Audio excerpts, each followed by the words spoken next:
말씀은 시편 42편 1절과 2절 말씀입니다. 하나님의 말씀은 시편 42편 1절과 2절 말씀입니다.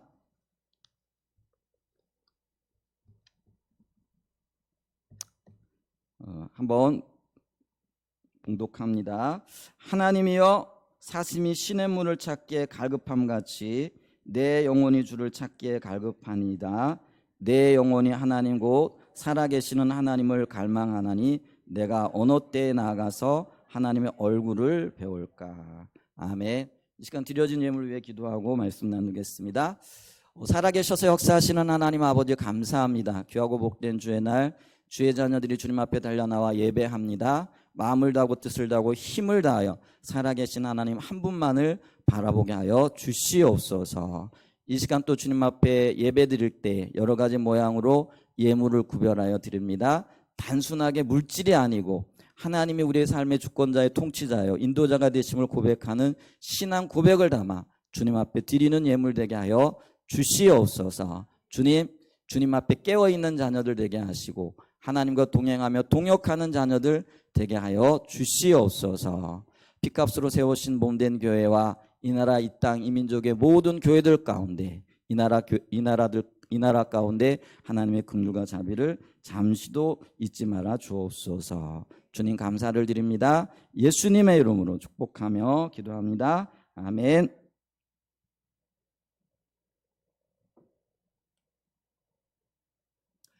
네, 우리 주일날 아침에 예배라는 주제를 가지고 계속해서 말씀을 이렇게 나누고 있습니다. 지난 주간에는 예배를 갈망하시는 하나님이라는 주제를 가지고 말씀을 나누었는데요. 하나님께서 왜 예배를 갈망하시는가 했을 때 우리를 사랑하시기 때문에 그렇다라고 이렇게 말씀을 드렸죠. 사랑하는 자와 함께 하기를 원하시고 또 사랑하는 자와 공동의 관심사를 나누기를 원하시는 그 하나님께서 우리를 만나시고 우리 가운데 하나님의 뜻을 이루기를 원하시는, 그렇기 때문에 하나님께서 우리의 예배를 받기를 갈망하고 계시다 이렇게 말씀을 드렸습니다. 우리 예배를 받기를 갈망하신 그 하나님께서는 우리를 창조하셨을 뿐만 아니라 우리가 죄 가운데 있을 때 우리를 구원하시는 일들을 이루셨고요. 뿐만 아니라 성령님을 우리 가운데 보내셔서 우리를 인도하시고 보호하시고 주의 길을 선명하게 인식시키심으로써 우리를 이끌고 계시다라는 사실들을 우리가 보다도 분명하게 좀 알았으면 참 좋겠습니다. 그래서 우리가 하나님과 동행하는 삶 가운데 거하는 그런 예배의 삶이 되어질 수 있기를 축복합니다. 그런데 우리가 예배와 관련되어져서 가져야 할 그런 태도 혹은 자세가 있다라고 말씀을 드렸는데, 그건 뭐냐면은 예배는 우리의 선택이라는 것이죠. 우리의 환경이 예배드리고 주님을 찾기에 녹록하지 않을 수 있습니다. 그럴 때 우리가 어떻게 해야 될 것인가? 하나님이 예배받기를 원하시고 우리가 하나님의 자녀로서 마땅히 하나님을 높여야 하기 때문에 예배를 선택하여 나오는 그 선택이 굉장히 중요하다 이렇게 말씀드렸죠. 그래서 시편 104편 1편에 보면 시편 기자는 내 영혼아 여호와를 송축하라라고 자신의 영혼을 향하여 다독일 뿐만 아니라 선언하고 선포하죠.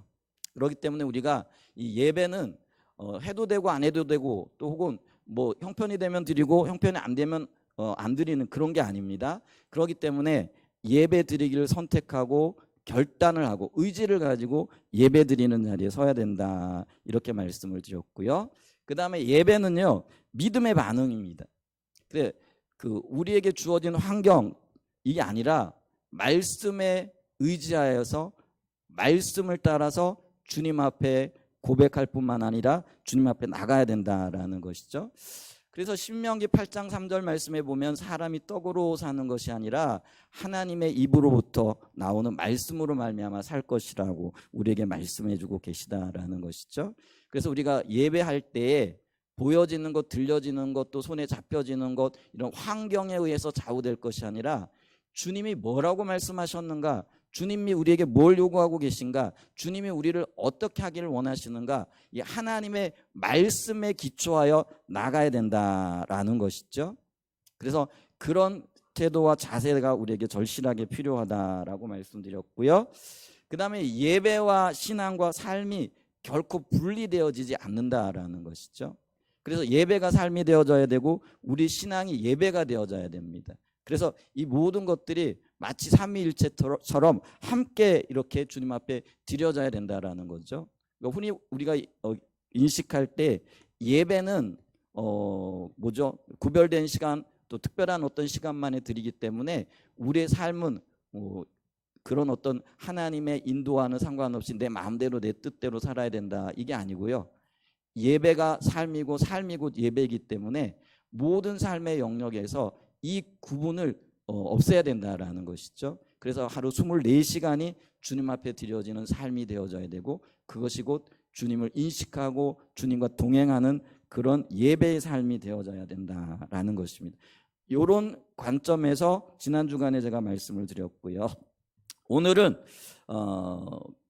조금 더 자세하게 나아가서 그럼 예배가 무엇인가라고 했을 때에 예배는 하나님과의 만남이다라는 그런 주제를 가지고 좀 말씀을 나누기를 원합니다. 첫 번째로요. 예배란 무엇인가라고 얘기했을 때 예배는 하나님께서 우리 가운데 행하신 그 놀랍고 아름다운 일들을 향하여 우리가 하나님께 감사와 찬사를 드리고 그분의 뜻과 목적을 구하여 주님을 찾아 나오는 것, 이걸 우리가 예배라고 하는데 이걸 다른 말로 표현을 하면은 하나님과의 만남이라 이렇게 표현할 수 있습니다. 하나님 앞에 우리가 우리에게 행하신 그 일들, 그 놀라운 역사들, 우리를 구원하시고 우리를 보호하시고 인도하시고 동행하시는 그 일들로 인하여 감사하고 찬사를 드리는 것이 예배고 그런 하나님을 찾아 나오는 것이 예배인데 이런 걸 한마디로 얘기하면은 하나님과의 만남이라 이렇게 표현할 수 있다라는 것이죠. 정의할 수 있다라는 그런 의미입니다. 우리가 좋아하는 사람이나 또 사랑하는 가족들의 얼굴을 떠올리면은 내 자신도 모르게 우리 얼굴에 이렇게 미소가 떠오르는 경우들이 이렇게 있죠. 그리고 곧 그들을 만난다라는 생각이 이렇게 들게 되면은 기분이 좋아지고 얼굴에 웃음이 이렇게 맺혀지게 되어지는 거죠. 마찬가지로 예배는요, 내가 사랑하는 주님과 또 나를 사랑하신 주님과의 만남이기 때문에 그 안에 안식이 있고 평강이 있고 기쁨이 있고 소망이 넘친다라는 것이죠. 우리 주님께서도요, 출애굽한 이스라엘 백성들에게 성막을 지을 것을 말씀을 하셨죠. 성막 건축을 명하시고 난 다음에 29장에 가게 되어지면은 왜 성막을 건축하게 하셨는가 그 목적을 우리에게 말씀해 주고 계신데요. 42절 말씀입니다. 출애굽기 29장 42절에 보면은 이는 너희가 대대로 여호와 앞 회막문에서 늘 드릴 번제라. 내가 거기서 너희와 만나고 내게 말하리라.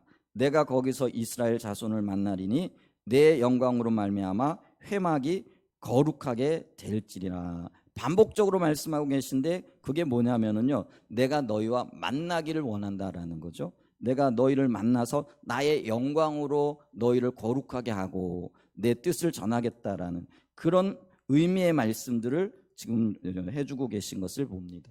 그래서 이 회막이라는 곳이 하나님을 예배하는 곳이죠. 그것이 나중에는 성전이 되어지고 그것이 조금 더 발전적으로 오늘 우리 가운데 오게 되어지면 교회가 되어집니다. 근데 이 교회라는 것이 단순하게 건물이 아니고요, 하나님을 경외하는 자들의 모임입니다. 근데 하나님께서 오늘날 우리 가운데 함께 하기를 원하신다라는 거죠. 그래서 하나님의 의도와 의중을 보이시고 주님의 뜻을 밝히심으로써 하나님과 동행하고 동역하는 삶을 살기를 원하신다라는 것입니다. 그랬을 때 우리는 이런 하나님의 의도와 의중을 보면서 예배가 하나님과의 만남이라는 것을 알게 되어진다라는 것이죠. 그래서 예배는 하나님과의 만남이다. 이런 개념을 분명하게 가질 수 있는 그런 은혜가 있기를 축복하고요. 그 다음에 큰 두 번째로요. 그렇기 때문에 이 예배는 우리 신앙생활의 가장 중요한 요소가 되어진다라는 것이죠. 자, 우리의 신앙생활을 한마디로 얘기하면은 하나님과의 친밀한 교제 혹은 인격적인 관계라 이렇게 말씀드릴 수 있습니다.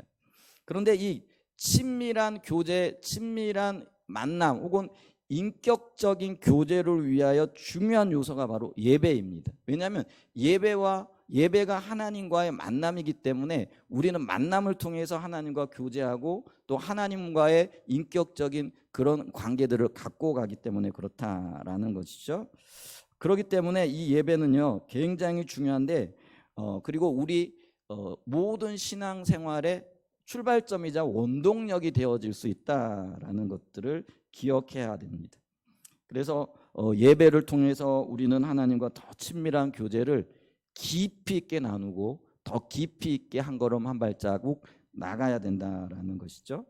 그런데 반면에 주님과의 만남이 예배이고 하나님과의 친밀한 교제를 예배를 통해서 갖고 나가는데 이 예배가 타락하고 예배를 통해 하나님을 만나는 그 기쁨을 누리지 못하게 되어지면은요 이 예배가 한순간에 어떤 면에서는 의무감이 되어지고요. 그 의무감이 되어진다라는 것은 이 예배가 형식적이 되어질 수 있다라는 것이죠.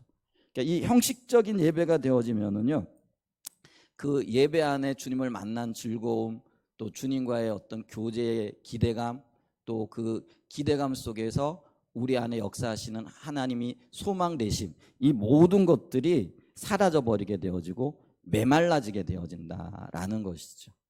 자, 그랬을 때 우리가 이 예배 가운데 만남이 있고 기쁨이 있고 감격이 있고 감사가 있어야 할 텐데 예배를 드리러 오기 전과 예배를 드린 후에 우리의 상태라든가 영적인 어떤 수준이 달라져야 된다라는 그런 의미입니다.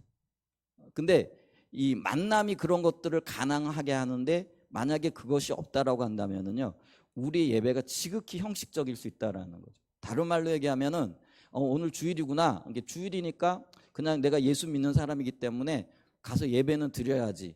근데 그 예배 가운데 하나님의 임재, 하나님의 말씀, 또 하나님의 만남. 근데 이 만남을 그럼 뭐라고 얘기할 것인가 했을 때 이 만남은요 주님이 우리에게 오셔서 주님 자신을 알리시는 거예요. 그러니까 다른 말로 얘기하면 말씀하시고 그 말씀의 의도와 의중이 깨달아지면은요 우리는 그때 주님을 만났다라고 이렇게 얘기를 할 수 있다라는 것이죠. 자, 그래서 예배드리면서 주님이 마음, 주님의 원하심, 또 주님이 우리를 향하신 그 사랑의 마음들이 말씀을 통하여 느껴지고 깨달아지고 보여지느냐라는 거죠. 그러니까 주님은 몸이 없으신 분이기 때문에 우리가 주님을 만난다라고 했을 때 우리가 성경에는 얼굴을 구하여 주님 앞에 나온다라고 말씀하고 있지만은 얼굴과 얼굴을 대면하여 볼 수 있는 건 아니잖아요. 주님은 영이시기 때문에.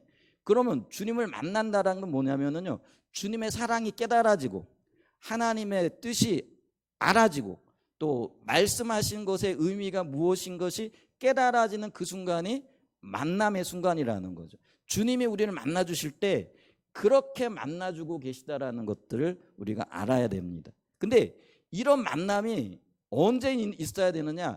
예배 가운데 있어야 된다라는 것이죠. 그런데 이 예배가 지극히 어떤 면에서는 형식적이 되어지고 의무감이 되어지면은요 우리는 그 예배 가운데 주님을 만날 수 없는 거죠. 그러면은 이런 것들이 한 주, 두 주 계속 이어지다 보면은요 우리의 심령이 굉장히 메말라 갈 수밖에 없다라는 것이죠. 자, 여러분의 지금 영적인 상태가 어떠십니까? 주님이 오셔서 말씀하시고 그 말씀하신 것들이 세밀하게 깨달아지고 그로 인한 기쁨과 감격과 감사가 있으신지요? 아니면은 그냥 형식적인 예배 가운데 우리의 심령이 굉장히 메말라 있는지요? 이런 어떤 영적인 상태를 돌아보시고 점검해 볼 수 있는 그런 시간이 되어졌으면 참 좋겠습니다. 그러므로 우리가요 진정한 예배의 사람이 되지 않고는요 하나님과의 친밀한 교제 가운데 하나님과 동행하는 삶의 기쁨을 누릴 수 없다라는 것이죠. 그래서 이 성경에 나타나는 사람들의 그 공통적인 특징을 좀 보게 되어지면은요 그들은 하나님을 간절히 찾았어요. 찾는다라는 게 예배하는 거거든요. 찾게 되어지니까 만나게 되어지고요. 그 만난 예배의 기쁨을 누리는 사람들이었다라는 거죠. 오늘 본문 말씀인 시편 42편 1절과 2절 말씀도 그렇습니다. 하나님이여 사심이 시냇물을 찾기에 갈급함 같이 내 영혼이 주를 찾기에 갈급하나이다. 이 갈급하다라는 이 단어가요, 히브리어로는 아라그라는 단어입니다. 이 아라그라는 단어는요, 열망하다, 간절히 바라다, 갈망하다라는 뜻을 가지고 있어요. 근데 이 말씀에 이게 용례라 그럴까요? 이런 말씀들이 어디에 이렇게 쓰여졌느냐 하면은 이 단어가 쓰여진 것이 요엘서에 나타나는데요. 요엘서 1장 22절에 보면은 들짐승도 주를 향하여 헐떡거리오니 시내가 다 말랐고 들의 풀이 불에 탔음이니이다. 이런 표현이 있어요. 근데 이 아라그라는 단어가 시편에서는 갈급하다라고 우리나라 말로 번역이 되어져 있는데 요엘서에서는요, 어떻게 헐떡거린다라로 번역이 되어져 있습니다. 똑같은 단어예요. 근데 이 헐떡거린다라는 이 용례, 그러니까 요엘서에서 사용되어진 1장 20절에서 사용되어진 이 아라그라는 단어는요, 급심한 가뭄에 하나님을 향하여 헐떡거리는 들짐승들을 묘사하면서 쓰여진 그런 단어라는 거죠. 그러니까 너무나 가물기 때문에 물이 없이는 죽을 수밖에 없는 상태에서 어떻게 하든지 물을 찾기 위하여 사방을 두리번거리면서 찾고 있는 그런 절박한 상태를 말하고 있다라는 것이죠. 그런데 이 아라그라는 단어가 이런 의미를 가지고 있는데 시편 42편에 갈급함이라고 이렇게 번역이 되어진 것은요, 이 단어가 울부짖음으로 찾는 것, 그러니까 그 하나님을 향한 영적인 갈망이 너무 크기 때문에 그 마치 들짐승들이 가뭄에 메말라서 물을 찾는 그 황급함으로 그 갈망을 가지고 주님을 찾는다라는 그런 의미라는 거죠. 그래서 이 마틴 루터는요, 이 구절을 가지고 이 단어는 울부짖음으로 찾은 것 같이 번역되어야 그 의미를 살릴 수 있는 온전한 번역이 되어질 수 있을 것이다 라고 말함으로써 이 갈급함이 어떤 상태의 단어인가, 그리고 어떻게 우리가 가져야 할 그런 단어인가라는 것들을 보여주고 있다라는 것이죠. 여러분, 시편의 기자는요, 하나님을 찾을 때에 울부짖으며 마치 가뭄에 물이 없어 가란 그런 상태에 있는 짐승들이 물을 찾기 위하여 사방을 헤매듯이 그렇게 하나님을 찾고 하나님을 향하여 온 갈망의 마음을 가져야 된다라는 것이죠. 그래서 내 영혼이 주를 찾기에 갈급하나이다. 내 영혼이 하나님 곧 살아계시는 하나님을 갈망하나니 내가 어느 때에 나가서 하나님의 얼굴을 배울까. 지금 이렇게 말하고 있다라는 거죠. 이게 지금 하나님을 찾는 자들의 마음의 자세와 태도가 되어져야 된다라는 것이죠. 자, 오늘 예배 드리시면서 저와 여러분들이 어떤 상태로 이렇게 주님 앞에 나오셨습니까? 내가 주님 앞에 예배 드리러 나가야지. 이 마음이 내가 주님이 아니고는 그 어떤 기쁨도 그 어떤 안식도 그 어떤 평강도 없어. 그러니까 내가 주님을 만나야 돼. 오늘 예배 가운데 이렇게 주님을 찾아 나갈 거야.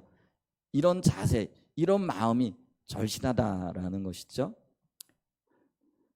그래서 우리가요, 이 온전한 예배, 주님을 찾는, 그래서 우리의 신앙생활에서 가장 어떤 첫걸음이 예배예요. 주님을 만나는 순간인 거죠. 매 순간 주님을 만나는 순간인데 이런 삶을 통하여 주님 앞에 나아감으로 우리의 예배가 온전하게 드려지고 주님과의 만남 속에서 참된 소망과 기쁨을 가질 수 있는 은혜가 있기를 예수님의 이름을 축복하고 축원드립니다. 큰 세 번째로요, 그러기 때문에 우리의 예배가 올바르기 위해서는요, 우리가 신앙의 본질 가운데 거해야 한다라는 것이죠. 자, 성경에 보면 우리의 신앙과 예배와 삶은 항상 같이 갑니다. 그러니까 예배는 잘 드리는데 뭐라 그럴까요? 삶은 엉망이다. 이게 틀린 말이라는 거죠. 그러니까 신앙은 좋은데 또 예배는 별로 즐거움이 없고 기쁨이 없고, 이건 말이 안 되는 소리라는 거죠. 다시 말씀드린다면은 우리의 신앙이 좋으면은요, 예배가 또 예배 드리는 자세가 다를 수밖에 없고요, 삶의 열매들이 온전할 수밖에 없다라는 거죠. 이건 결코 분리되어질 수 있는 게 아니라는 거예요. 근데 우리의 신앙과 우리의 예배와 우리의 삶이 하나다라고 이렇게 말씀드린다라는 것이죠. 그런데 우리의 현실은 어떠냐라는 것이죠. 우리의 예배가 또 우리의 신앙이 우리의 삶이 굉장히 타락해 있는 것을 우리가 볼 수 있습니다. 그걸 어떻게 하느냐고요? 만약에 우리의 예배가 온전하고 우리의 신앙이 이렇게 온전하다고 하면은요, 오늘날 우리 교회가 이런 모습은 아닐 거예요. 왜 세상으로부터 존귀함을 받고 또 인정을 받고 야, 교회가 역시 다르다라는 그런 어떤 칭찬을 들어야 마땅하죠. 근데 오늘날 우리 스스로가 인정할 수밖에 없는 게 교회를 향한 수많은 비난과 비판의 소리들이 있습니다. 그게 일견 타당한 것도 있고요, 일견 타당하지 않은 것들도 있습니다. 우리 그걸 인정해요. 자, 그럼에도 불구하고 우리는 우리 자신을 돌아봐야 할 필요가 있다라는 것이죠. 자, 그랬을 때 우리의 신앙이 온전한가, 많이 곁길로 가 있다라는 것들을 우리가 인식해야 된다라는 거죠. 근데 우리가 곁길로 가 있기 때문에 나타나는 현상이 뭐냐면은요, 우리의 예배가 굉장히 형식적이 되어졌다라는 것이죠. 근데 이거는요, 성경 시대에도 마찬가지입니다. 그런 일들이 반복적으로 역사 가운데 또 신앙생활을 하는 사람들 가운데 나타나고 있다라는 것이죠. 사사기를 보게 되어지면은요, 신앙이 타락했다가 하나님이 어떤 그 징계를 주시면은 돌이켜서 하나님이 함께 하시다가 하나님 함께 하시는 가운데 다시 타락하게 되어지고 징계하시고 또 타락하게 되어지고 이런 것들이 반복되어지게 나타납니다. 마찬가지로 오늘날 우리가 성령 시대를 살아가고 있는 이 시대도요, 이런 어떤 현상들이 어쩌면 반복적으로 나타날 수 있다라는 것이죠. 예를 들면 초대교회 시대에는요, 놀랍게 하나님께서 은혜와 긍휼을 베푸는 시대였어요.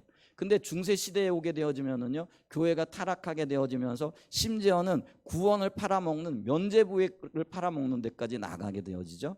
그러면서 하나님께서 마틴 루트를 통해서 종교 개혁을 일으키시고요, 이 종교 개혁 시대를 거치면서 이 교회가요 정말 부흥기를 맞이합니다. 그러면서 18세기, 19세기, 20세기 초반까지만 해도요, 정말 하나님의 놀라운 은혜와 부흥이 이 땅 가운데 임했던 것들을 이렇게 봅니다. 그런데 20세기 중반을 넘어가면서요, 역시 교회가 지금 하향 곡선을 거리면서 굉장히 심각한 타락 현상들이 나타나고 있다라는 것이죠. 근데 그게 우리 시대만 그런 게 아니라요, 성경 시대도 그런 역사들이 반복적으로 나타나는데, 근데 이렇게 신앙이 타락하는 시기에 접어들게 되어지면 어떤 현상이 나타나느냐면은 신앙이 굉장히 형식화되어지고 의식화되어진다라는 거죠. 성경 시대의 이사야 시대가 바로 그런 시대였습니다. 이사야 1장 11절로 14절 말씀을 보게 되면은요, 한번 우리 같이 읽어볼까요? 이사야 1장 11절로 14절 말씀 보면은요, 여호와께서 말씀하시되 너희의 무수한 재물이 내게 무엇이 유익하뇨? 나는 순양의 번제와 살찐 짐승의 기름에 배불렀고 나는 수송아지나 어린 양이나 수렴소의 피를 기뻐하지 아니하노라. 너희가 내 앞에 보이러 오니 이것을 누가 너에게 요구하였느냐? 내 마당만 밟을 뿐이니라. 헛된 재물을 다시 가져오지 말라. 분향은 내가 가증히 여기는 바요, 월삭과 안식일과 대회로 모이는 것도 그러하니 성회와 아울러 악을 행하는 것을 내가 견디지 못하겠노라. 내 마음이 너희의 월삭과 정한 절기를 싫어하나니 그것이 내게 무거운 짐이 되리라. 내가 지기에 곤비하였느라. 우선 이 말씀을 보면은요, 이사야 시대에 하나님의 백성들이 하나님 앞에 예배드릴 때 무수한 재물들을 가지고 그리고 뛰어난 충성심을 가지고 하나님 앞에 나와 예배드렸던 것들을 이렇게 봅니다.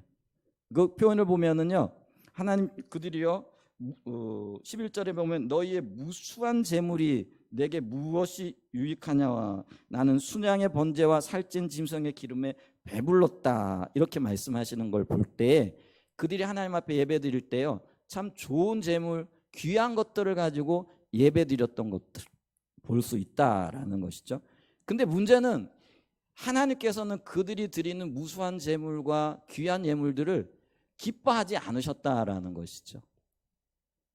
근데 성경에 보면 하나님이 레위기서나 민수기서나 신명기서를 봐도요, 내게 올 때 빈손으로 오지 말고 귀한 예물을 가지고 귀한 재물들을 가지고 나와라 이렇게 말씀을 하고 계시다라는 거죠. 그러면은 우리가 여기서 의문을 가질 수 있는데요. 이스라엘 백성들이 성경대로 성경이 요구하는 대로 귀한 예물들을 드렸다라는 거죠. 그런데 오늘 말씀해 보게 되어지면은 나는 수송아지나 어린 양이나 11절입니다. 수좀소의 피를 기뻐하지 아니한다 이렇게 얘기를 하고 있다라는 거죠. 그러면 여기서 우리가 한번 생각해 봐야 될 게 왜 성경대로 하나님이 정하신 예물을 가지고 나와서 예배를 드리는데 하나님이 그걸 기뻐하시지 않은가? 여기서 우리가 깨달아야 할 게 있는데 그게 뭐냐면요. 그들이요 예물은 가지고 나왔는데 진작 그것보다도 더 중요한 것을 빼먹고 나왔다는 거예요. 그게 뭐냐면요. 우리의 신앙은 하나님과 인격적인 관계예요. 인격적인 관계이기 때문에 재물보다도 더 중요한 게 마음이에요. 여러분 동의하십니까?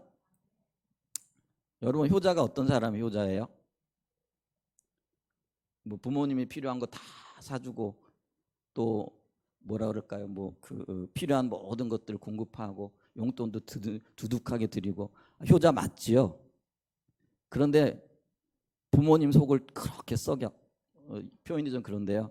하지 말라는 짓은 다 하고 또 뭐라 그럴까요? 뭐 표현이 그래요. 밖에 나가서는 뭐죠? 그 부모가 걱정할 일들 뭐 이런 거 골라 이렇게 하고 있어요. 그러면서 이제 때가 되면은 부모에게 귀한 용돈도 드리고 뭐 물질도 드리고 모든 거 다 하고 그런다고 해가지고 부모가 그거 기쁘지 않죠. 여러분 그걸 좀 생각해 보시면은 이 말씀 이해가 되어집니다. 이스라엘 백성들이 주님께 귀한 것들을 가지고 나왔어요. 근데 문제는 뭐냐면요. 그들의 삶과 그들의 말과 그들의 행동은요. 하나님이 기뻐하신 것과는 전혀 상관없는 그런 삶을 살아가고 있다라는 것이죠. 그렇기 때문에요. 12절에 좀 심각한 말씀을 그 백성들에게 지금 하고 계신데요. 너희가 내 앞에 보이러 오니 이것을 누가 너에게 요구하였느냐? 내 마당만 밟을 뿐이니라. 헛된 재물을 다시 가져오지 말라. 분양은 내가 가증히 여기는 바요. 월삭과 안식일과 대회로 모이는 것도 그러하니 성회와 아울러 악을 행하는 것을 내가 견디지 못하겠노라. 하나님 앞에 귀한 예물을 드리고 무수한 물질을 드리는데요. 예물로 드리는데요. 진짜 그들의 삶은 어땠다라는 거예요? 악을 행하고 있고요. 그들의 손에 피가 가득하였다라는 거예요. 그러니까 이게 신앙과 삶이 따로따로 노는 거예요. 근데 아까 제가 말씀드렸죠. 우리의 신앙과 예배와 삶이 같이 가야 돼요. 그게 분리되어지면 안 되는 거예요. 그런데 사는 것 따로, 예배 드리는 것 따로, 교회 생활 따로, 사회 생활 따로 이게 가능한 이야기입니까? 그런데 오늘 우리의 모습에서 그런 것들이 보여진다라는 거예요. 교회에 나와서는 거룩해요. 교회에 나와서는요. 누구나 볼 때 야, 참 귀하다. 예배 잘 드린다. 귀한 예물 드렸다. 이렇게 말할 수 있는데요. 세상에 나가서 사는 모습은요. 이것과는 전혀 상관없는 하나님의 말씀도 상관없고 하나님의 기준도 상관없고 오직 자기의 욕심과 자기가 원하는 것들만을 이루기 위하여 살아가고 있다라는 것이죠. 그게 지금요 신앙이 이원화되어 버린 거예요. 근데 오늘 우리의 모습 속에서 그게 있지 않느냐라는 거죠. 교회에서 겸손하고 교회에서 우리가 헌신할 수 있다면은요 밖에 나가서도 겸손하고 밖에 나가서도 손해 볼 수 있고 밖에 나가서도 우리가 낮아질 수 있어야 되잖아요. 그게 주님이 우리에게 원하시고 주님이 우리에게 진정으로 요구하시는 거잖아요. 그런데 지금 이스라엘 백성들은 그렇지 않았다라는 거예요. 그러니까 사람은 속일 수 있을지 몰라요. 근데 하나님 보실 때는 이게 너무나 명백하게 보여지는 거예요. 그러니까 그들을 향하여 주님이 뭐라고 말씀하시냐면 너희들이 의식은 훌륭하다. 행하는 것들은 많다. 물질도 내게 풍성하게 가져왔다. 그런데 나는 그걸 원치 않는다라는 것이죠. 내가 너에게 보기를 원하는 거는 나를 향한 충성과 세상을 향한 사랑이 동시에 가기를 원한다라는 거예요. 그런데 이들은요. 세상을 사랑하지도 주님의 뜻대로 살지는 않으면서 하나님 앞에는요. 풍성한 예물과 재물을 가지고 나와요. 형식적인 면에서 너무나 훌륭해요. 그게 왜 그런지 아세요? 내가 그렇게 하면은 하나님이 내게 복 주실 거라는 그런 기대감을 가지고 있다라는 것이죠. 여러분 이걸 엄밀히 얘기하면은요. 지나칠까요? 우리가 하나님을 수단 삼는 거예요. 그걸 우리가 기복 신앙이라 이렇게 얘기를 한다라는 거죠.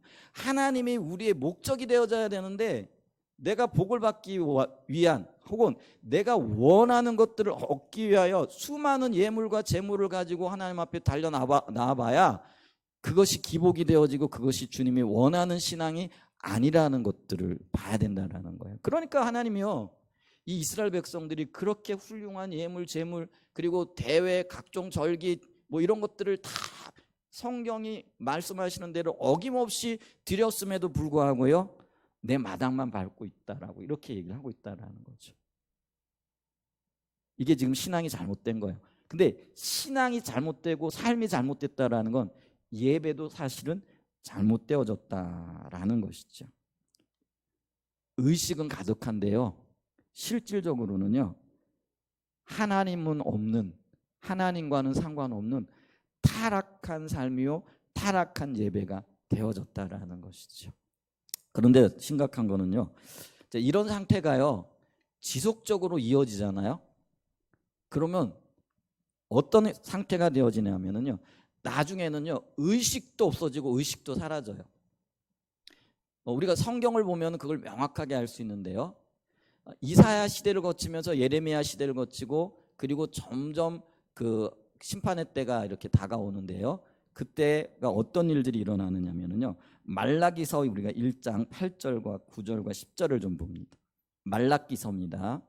말라기서 1장 8절과 9절 10절 보죠.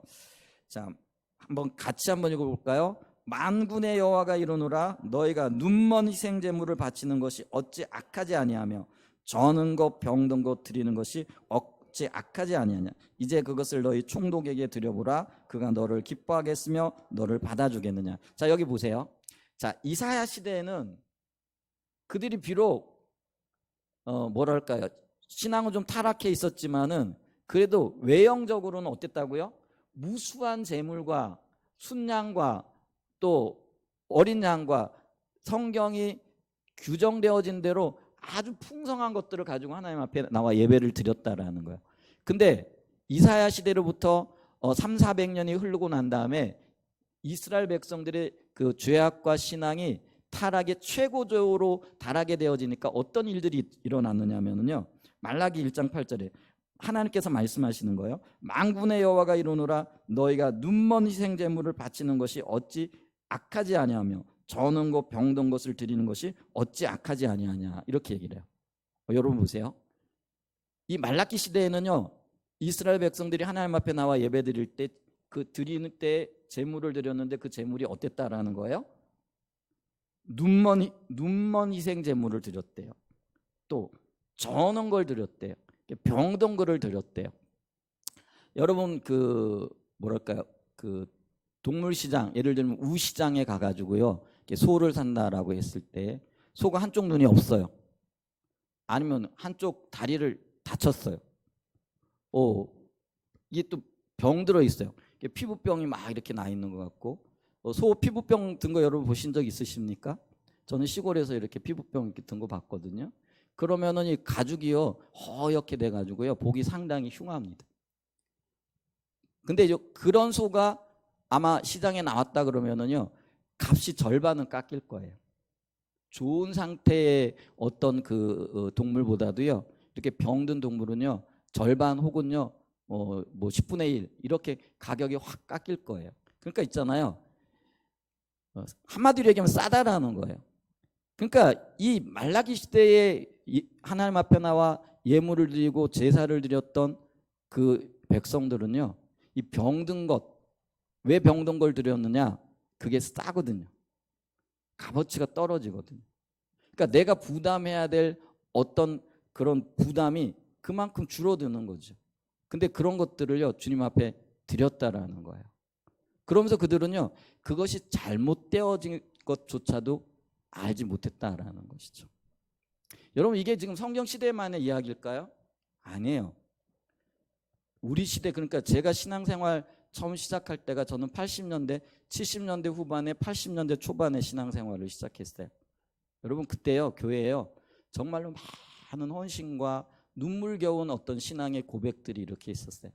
예를 들면은요, 이렇게 교회를 건축한다, 교회에 특별한 일이 있다 그러면은요, 내가 전세를 살고 있으면서도요, 그 전세를 빼가지고요, 하나님 앞에 드렸어요. 근데 그렇게 드릴 때요, 그거 전혀 아까워하지 않았어요. 그리고 그걸 오히려 큰 기쁨으로 여겼어요. 근데 2000년대 들어가면서요, 그런 모습이 점점 사라지더니요, 요즘 어떤 일이 나타납니까? 제가 이게 형식적이라 그런 얘기를 하는 게 아니에요. 우리의 신앙이 점점 메말라 가니까요, 이제는요, 좀 표현이 그렇습니다. 교회에 어떤 일이 있다, 또 교회에 어떤 뭐 하나님의 어떤 일들을 우리가 하고, 또 예를 들면 건축을 한다, 특별한 일을 한다, 관심이 있어요, 없어요? 우리 솔직히 한번 좀 고백해보고 솔직히 한번 좀 돌아보자고. 어떠세요? 우리가요, 예를 들면 부흥기에 하나님께 그렇게 놀랍게 역사하셨던 교회에 나타나는 현상은요, 내 모든 것들 드리고도요, 그게 전혀 아깝지 않아요. 그리고 그게 자랑거리가 아니에요. 그냥 당연히 하는 거였어요. 근데 오늘날 어때요? 하나님의 필요가 분명히 보이고요, 교회가 어떻게 어떤 일들을 감당해야 될 것들이 보이고, 그 일들을 감당하기 위해서는요, 물질도 필요하고 이것도 필요하고 저것도 필요하다는 것이 다 보여요. 우리 그거 알아요. 그런데 그 일에 전심으로 기쁨으로 동참하고 참여하는 그런 어떤 걸까요? 예전에 비하면은요, 진짜 많이 사라졌어요. 없다라고 이렇게 얘기하는 건 아니에요. 있어요. 분명히 있어요. 그런 기쁨.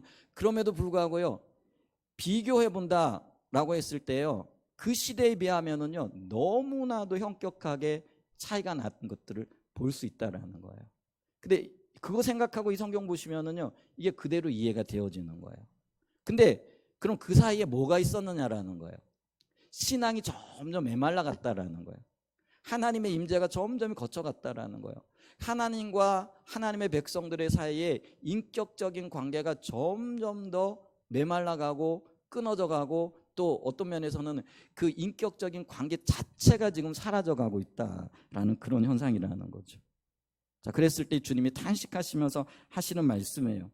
이제 그것을, 그 병든 것, 저는 것, 그리고 눈먼 것, 그것을 너희 총독에게 드려보라. 8절에 그렇게 얘기를 하고 있죠. 그렇다면 그가 그것을 기뻐하겠느냐? 너희를 기뻐하겠느냐? 너를 받아주겠느냐? 이렇게 말씀을 하시잖아요. 자, 그렇게 하면서 9절에 있잖아요, 백성들이 그렇게 얘기한다라는 거죠. 만군의 여호와가 이르노라, 너희는 나 하나님께 은혜를 구하면서 우리를 불쌍히 여기소서 하여 보라, 너희가 이같이 행하였으니 내가 너희 중 하나인들 받겠느냐. 자, 이런 일을 하면서요, 그러면서 그 백성들이 지금 뭐라고 얘기한다라는 거예요? 하나님, 우리에게 은혜를 베풀어 주세요.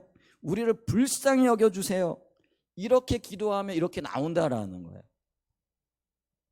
신앙이 이렇게 타락해 있는데, 예배가 이렇게 타락해 있는데, 자기 것 아까웠고 귀한 것 알면서 하나님의 것에 대해서, 하나님이 구별하신 것에 대해서는 어떤 일말에 주님 앞에 드리고자 하는 그런 헌신과 희생도 없으면서 그들이 원하는 건 오직 뭐라는 거예요? 주님, 내게 은혜를 베풀어 주세요. 나를 불쌍히 여겨주세요. 이렇게 얘기한다라는 거예요. 근데 하나님이 그래서 그들에게 이렇게 반문하고 계시잖아요. 내가 너희 중 하나인들 그것을 받겠느냐. 10절입니다. 만군의 여호와가 이르노라, 너희가 내 제단 위에 헛되이 불사르지 못하게 하기 위하여 너희 중에 성전문을 닫을 자가 있었으면 좋겠도다. 이게 도대체 무슨 말씀입니까? 이게 정말 하나님의 마음일까요? 그냥 교회 문 걸어 잠그고 성전 문 걸어 잠그고 아무도 들어오지 마, 너 예배 못 드려, 이게 진짜 하나님 마음일까요? 아니에요. 우리 살펴봤잖아요. 하나님은 예배 받기를 그렇게 기뻐하고 그렇게 즐거워하시는 분이세요. 아멘. 그런데 그 하나님이 내가 성전 문 걸어 잠그고 누가 좀 제발 좀 예배 못 드리게 했으면 좋겠다, 이렇게 말씀하고 계실 때에 그 하나님의 안타까운 마음을 좀 보실 수 있기를 축복합니다. 그 하나님의 그 절절한 마음이 읽혀지고 보여지고 깨달아지는 은혜가 있기를 축복합니다. 그만큼 하나님은요, 우리의 예배에 경종을 울리고 계시고요, 타락한 예배에 대해서, 하나님 없는 예배에 대해서, 하나님을 떠나 있는 예배에 대해서 그만큼 마음 아파하고 계시다라는 것들을 기억할 수 있기를 축복합니다. 그래서 여기에서 우리가 절실하게 느껴야 되는 게 있어요. 그게 뭐냐면 우리의 예배가 이래서는 안 된다라는 거예요. 우리의 예배가 갱신되어져야 할 뿐만 아니라 다시 한번 회복되어져야 된다라는 그런 긴급하고도 절박한 필요를 우리가 느껴야 된다라는 것이죠.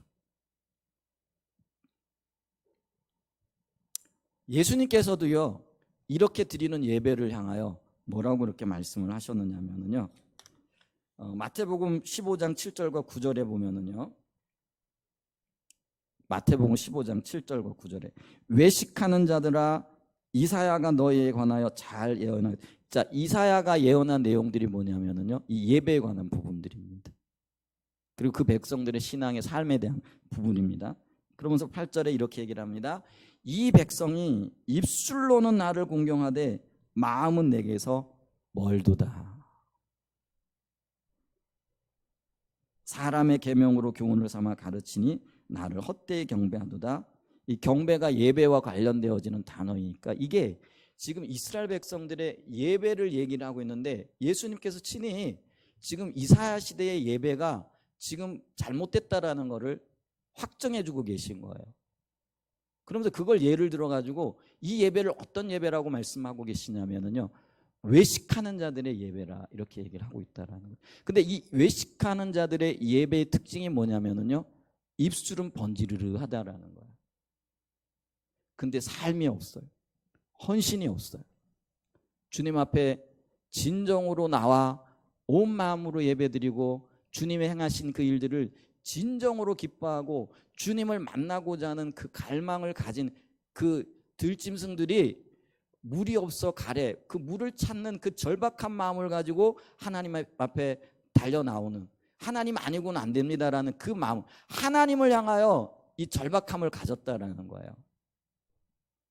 이 마음이 오늘 우리에게 있는가라는 거죠. 그러니까 이런 마음이 있을 때 우리 예배는요, 정말 주님이 기뻐하실 만한 예배가 될 거예요. 근데 이런 마음이 없으면은요, 모르겠어요. 아무리 훌륭한, 아무리 많은 재물, 아무리 많은 어떤 외형적인 형식이 있다라고 할지라도요, 그 예배는 결국은 입술뿐인 예배가 되어질 수밖에 없다라는 거죠. 그래서 우리의 신앙이요, 우리의 예배가요, 하나님이 기뻐하시는 신앙의 본질로 돌아가야 됩니다. 신앙의 본질이 하나님과의 관계라는 거예요.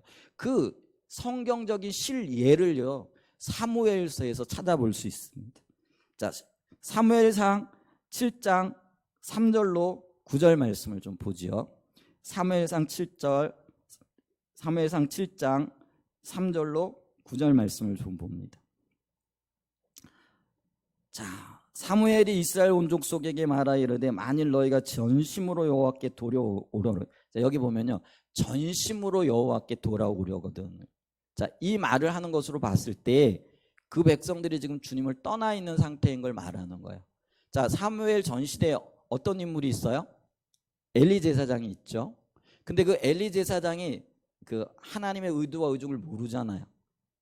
그래가지고 전쟁터에 나갔을 때 하나님의 뜻과는 상관없이 법궤를 들고 나가서 전쟁을 했는데, 법궤가 하나님의 임재의 상징이잖아요. 그래서 이 하나님이 함께 하시는 법궤를 들고 나가면 전쟁에 이길 줄 알았어요. 근데 그 전쟁에서 이겼어요, 졌어요? 졌어요. 왜 졌을까요? 여기서도 우리가요, 형식적인 것과 전심으로 주님을 찾는 것의 차이를 봐야 되거든요. 그러니까 이 백성들이요, 법궤는 들고 나갔어요. 그게 형식이에요. 근데 엘리 제사장으로부터 시작해가지고요, 그 온 백성들이 이미 하나님을 떠나 있었고 신앙이 타락해 있었거든요. 그러니까 신앙은 타락해 있는데 형식인 법궤만 들고 나가봐야 전쟁에서 이길 수가 없어요. 하나님 보호와 인도하심이 없어요. 그러니까 그 법궤 빼앗기고요, 온갖 수치와 멸시를 당하게 되어지죠. 그런데 하나님은 스스로 하나님의 명예를 지키셔서요, 블레셋으로부터 그 법궤를 돌려보내시잖아요. 근데 그 법궤를 돌려보냈는데 그 20년 동안 방치가 되어져 있었어요. 그래 20년의 시간이 지나면서 이스라엘 백성들의 마음에, 야, 우리 이래서는 안 되는데, 하나님을 찾아야 되는데 하는 그런 마음이 일기 시작을 한 거예요. 그래가지고 사무엘에게 찾아와 가지고요, 사무엘 선지자님 우리가 어떻게 했으면 좋겠습니까? 이게 물어봤어요. 그랬더니 사무엘 선지자가 그 얘기를 하는 거예요. 사무엘의 이스라엘 온 족속에게 말하 이르되 만일 너희가 전심으로 그러니까 마음으로부터 하나님을 찾고 마음으로부터 주님과의 관계를 회복하기를 원하려거든 이렇게 돌아오려거든 이제 이런 의미잖아요. 그랬더니 뭐라고 말씀하시냐면 이방 신들과 아스다로스를 너희 중에서 제거하고 너희 마음을 여호와께로 향하여 그만을 섬기라 이렇게 얘기를 합니다. 여기에 굉장히 중요한 키포인트가 있어요. 중요한 말씀 그게 뭐냐면요. 너희가 하나님께로 돌아오려거든 이방 신들과 아스다롯 이방 신들을 얘기하죠. 그게 형식적인 것이고 또 실질적으로 그들이 그걸 섬기고 있었다는. 근데 그거를 제거하라. 그리고 난 다음에 뭐냐면은 그 다음에 여기 굉장히 중요한 말. 너희 마음을 여호와께로 향하여. 근데 우리의 마음이 여호와께로 향하는데 그 여호와께로 향하는 마음이 어떤 마음이냐면은 그만을 바라보는 마음이에요. 여기서 그가 누구를 얘기를 하죠? 여호와를 얘기를 하는 겁니다. 하나님만을 얘기를 합니다. 여러분 우리가요 하나님께로 돌이킨다, 하나님께로 회개하고 나온다라는 게 뭘 의미하느냐면요 오직 하나님만을이에요. 여러분 여기서 굉장히 중요한 게 있는데 그게 뭐냐? 우리는요 하나님을 섬기는 거를 하나님도 섬기고 내가 좋아하는 것도 섬기고 혹은 하나님도 섬기고 또 물질도 필요하니까 물질도 섬기고. 여러분 물질 필요하죠. 근데 물질에 마음이 빼앗겨 있는 거는요 그게 하나님도 섬기고 물질도 섬기는 거예요. 그러면 우리가 하나님께로 돌아온다라는 건 뭐냐면은 오직 하나님만을 섬기는 걸 이야기를 해요. 그럼 목사님 돈도 필요 없고 돈도 다 버리라는 이야기예요? 그 얘기가 아니에요. 우리가 살아가는데 돈이 필요해요. 그럼 뭐예요? 돈을 사랑하는 그 마음 그리고 돈을 하나님의 질서 밑으로 넣으라는 얘기입니다. 하나님보다 돈을 앞세우지 말라는 얘기예요. 하나님이 원하시면 하나님이 우리를 인도하시면 기꺼이 돈도요 하나님의 질서 안에 들어가야 되는 겁니다. 우리가 돈을 쓰는 것도요 하나님의 뜻과 하나님의 의도를 따라야 되는 거예요. 하나님의 기준을 따라가야 되는 거예요. 동의하십니까? 여러분 이게 우리 신앙에 분명하게 정립이 되어져야 돼요. 그런데 우리는 어때요? 뭐 하나님 당연히 섬기는 거고 돈도 따라가고 돈도 섬기고 야 우리 돈 없으면 어떻게 사냐? 그 얘기는요 여러분 미안하지만은요 하나님 없이도 살 수 있고 나는 돈이면 된다라는 그런 의미라는 거예요. 여러분 돈을 버리라는 그런 의미가 아니에요. 하나님만을 섬기고 우리에게 필요한 모든 것들이 하나님의 질서 밑으로 들어가서 하나님의 통치와 하나님의 인도를 받으라는 그런 의미입니다. 아멘. 그래서 이 사무엘 선지자도요 뭐라고 얘기를 하냐면 너희가 하나님께로 돌아오고 하나님의 보호와 인도하심에 거하려고 그러면은 모든 것들을 제하고 오직 하나님만을 섬기라 이렇게 얘기를 하십니다. 그럴 때 하나님이 그들 가운데 생명이 되어주시는 거죠. 그랬더니 이스라엘의 회개 운동이 일어났는데 이게 미스바 회개 운동입니다. 여기서 미스바에서 일어났던 일이거든요. 이에 이스라엘 자손이 바알들과 아소다로를 제거하고 여호와만 섬기니라. 여호와만 섬기니라. 이렇게 얘기를 합니다. 자, 그랬더니 이스라엘 백성들이 미스바에 모였다라는 이야기를 듣고 블레셋이 잘됐다 하고는 전쟁을 하기 위해 오죠. 그랬더니 7절 이하에 봅니다. 이스라엘 자손이 미스바에 모였다함을 블레셋 사람들이 듣고 그들의 방백들이 이스라엘을 치러 올라온지라. 이스라엘 자손들이 듣고 블레셋 사람들을 두려워하여 이스라엘 자손이 사무엘에게 이르되 당신은 우리를 위하여 우리 하나님 여호와께 쉬지 말고 부르짖어 우리를 블레셋 사람들의 손에서 구원하시게 하소서 하니. 9절입니다. 같이 읽어봅니다. 사무엘이 젖 먹는 어린 양 하나를 가져다가 온전한 번제를 여호와께 드리고 이스라엘을 위하여 여호와께 부르짖음에 여호와께서 응답하셨더라. 자, 생각하고요 제가 9절 말씀만을 이야기를 할게요. 사무엘이 하나님 앞에 예배를 드릴 때 젖 먹는 어린 양 한 마리라고 이야기를 합니다. 온 민족이 모여가지고 회개하며 하나님 앞에 예배 드리는데 젖 먹는 어린 양 귀한 것이긴 하지만 좀 너무 표현이 좀 그래요. 용서하고 너무 좀 이렇게 빈약하지 않나요? 어떻게 생각하세요? 예를 들면은요 우리 온 가족들이 와가지고 주님 앞에 예배 드릴 때 있잖아요. 그 주님의 은혜가 감사하고 하나님 앞에 나와 예배 드릴 때 정말 귀하게 하나님 앞에 크게 이렇게 감사 예물 이렇게 드리잖아요. 근데 우리 가족뿐만 아니라 예를 들면 온 우리 가문이 모였다. 혹은 더 나가지고 온 뭐라 그럴까요? 민족이 다 모였어요. 민족이 모여가지고 회개하고 하나님 은혜를 구하고 예배드리고 있는데 젖 먹는 어린 양 한 마리. 우리 인간적으로 볼 때 좀 약하잖아요. 그런데요, 성경이 지금 뭐라고 표현을 하고 있느냐면요, 젖 먹는 어린 양 하나를 가져다가 온전한 번제를 드렸다 이렇게 얘기를 하고 있어요.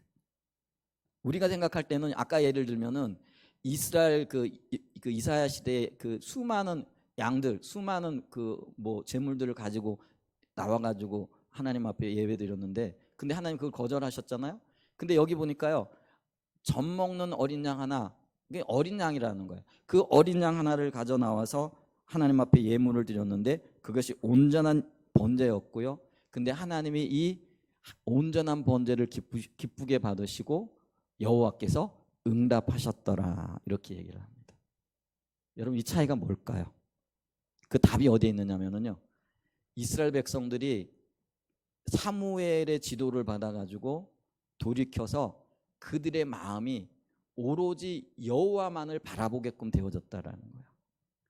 그러니까 하나님만을 바라보고 하나님만을 찾고 하나님께만 그들의 삶을 의탁하게 되어지니까요, 그것이 아무리 작은 예물이라고 할지라도 형편없는, 그러니까 블레셋 사람들에 쫓겨가지고요 굉장히 긴박하게 지금 예배를 드리고 있는 거예요. 그런데도 그런 어떤 면에서는 격식이나 형식이 거의 무너진 예배였을지라도 하나님은 그 예배를 온전한 번제요 온전한 예배로 받고 계시더라는 거예요. 자, 다시 이제 결론을 내립니다. 하나님은요 우리 가운데에서 예배 받기를 원하시는데 예배와 삶과 신앙이 분리되어지지 않는다라는 거예요. 자, 그랬을 때 하나님은 우리의 신앙과 우리의 삶이 온전하길 원하시는 거예요. 근데 우리의 삶과 신앙이 온전하다는 게 뭐예요? 우리의 초점과 우리의 신앙이 오직 하나님께만 맞춰지는 것을 이야기를 합니다. 아멘. 그게 신앙의 본질이에요. 그게 신앙의 핵심이에요.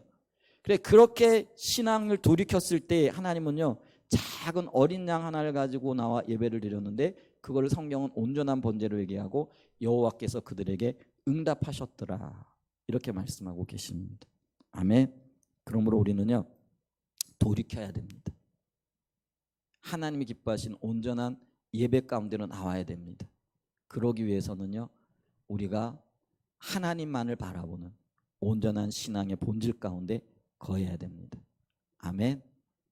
그런 은혜가 우리 한사랑 예전교회와 예배드리는 모든 분들 가운데 부어질 수 있고 또 그렇게 우리의 삶이 구별되어지고 주님 앞에 드려질 수 있는 은혜가 있으시기를 예수님의 이름으로 간절히 축복하고 축원드립니다. 아멘.